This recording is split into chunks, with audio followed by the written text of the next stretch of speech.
Hello guys, ayan, welcome back again to my YouTube channel. For this video, tuturuan ko kayo kung paano mag-create ng Netflix sa cellphone. So, unang-una, punta ka muna kayo sa any browser. So, dito tayo sa Google.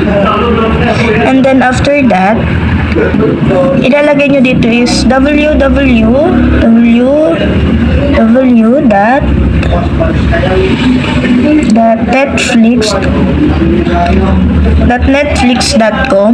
Ayan, www.netflix.com. And then dito, ngayon, ilalagay nyo yung email address nyo na active. Ayan. After nyong malagay yung email address nyo, get started. So, dapat is active yung email address natin. And get started. Then, the next is ilalagay nyo yung password nyo. Siyempre, dapat is hindi nyo makakalimutan yan. So, dito, kapag nalagay nyo na yung password nyo, i-click nyo naman yung next. Then, the next nyo yon, choose your plan. I-click nyo lang yung next. Then, dito, sa mobile, for example, yung mobile, 480 fee. So, yung monthly niya is, kung makikita nyo, is mura lang siya, 149. Video and sound quality is fair. Then, resolution niya is 480 fee. So, supported device, ito, mobile phone and tablet. And basic naman niya, monthly price niya is 249. Video and sound quality good.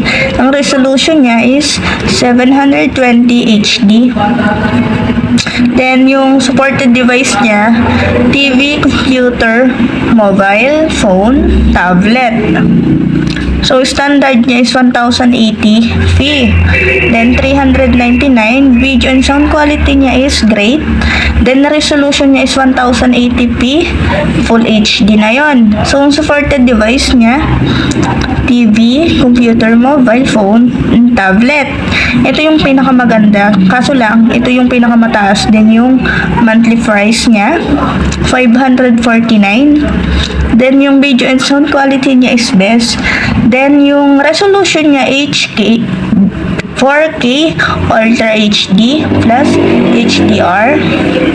Then, yung supported device niya, video, TV, computer, mobile phone, and tablet.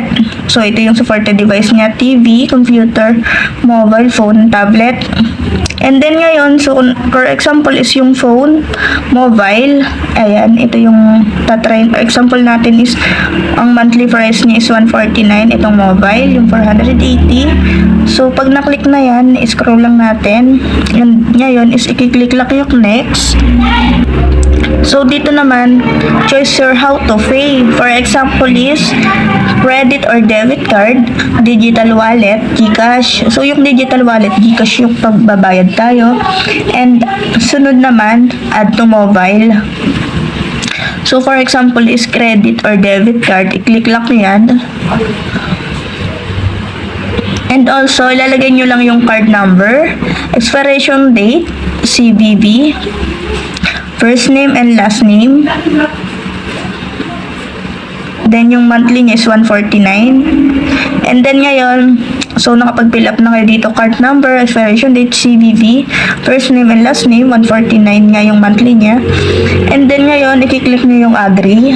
Ayan. And then, ngayon, start membership. And also, meron naman tayong susunod naman is digital and wallet GCash. I-click lang yan. And after nyan, so pagka-click ng GCash, i-click lang yung, ilagay dito yung 11 digit. Ayan, pag nalagay yung 11 digit, then I agree, then start membership.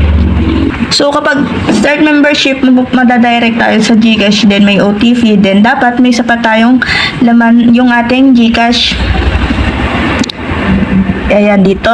Okay na yan. So, pag-start membership. So, ngayon, makakaltasan tayo every month ng 149 kasi nga GCash yung ginamit nating pambayad. And also, yung isa naman, so, okay na yung GCash. Lagay nyo lang yung 11 digit. tapos agree, then start, then may ma-receive kayong OTP.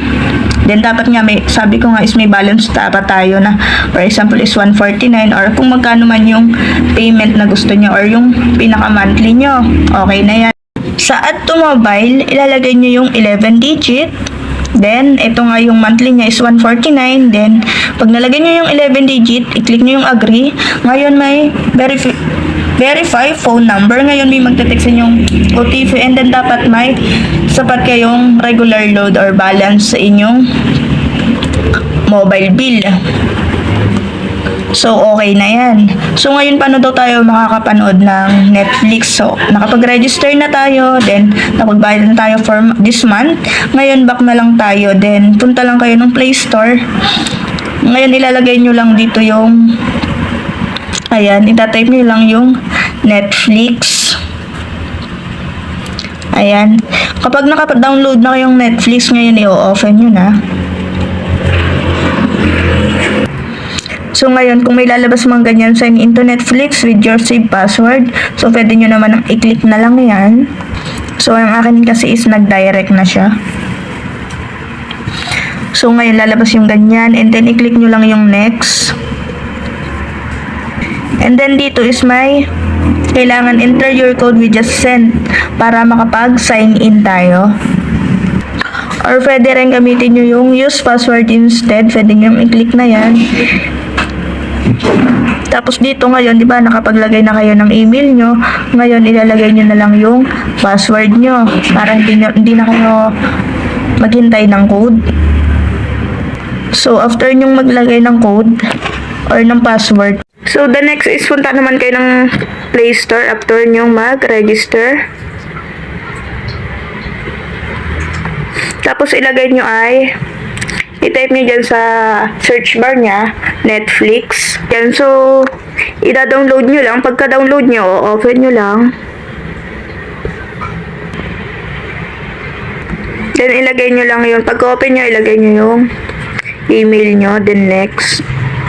So, the next kung lalabas man yan, pwedeng ilagay nyo yung use password instead or magsa-sign in na lang kayo. So, ganun lang mag-sign up or mag-register ng Netflix. So, then, pagka nakalagin na kayo, pwede na kayong manood. And, kung hindi naman kayo nakapag-register, hindi nyo agad ma-open yung Netflix kasi nga, every monthly is may bayad siya. So, ayun, hanggang dito lang aking tutorial. Don't forget to subscribe and hit the notification bell para update ka sa next kong video. Peace out!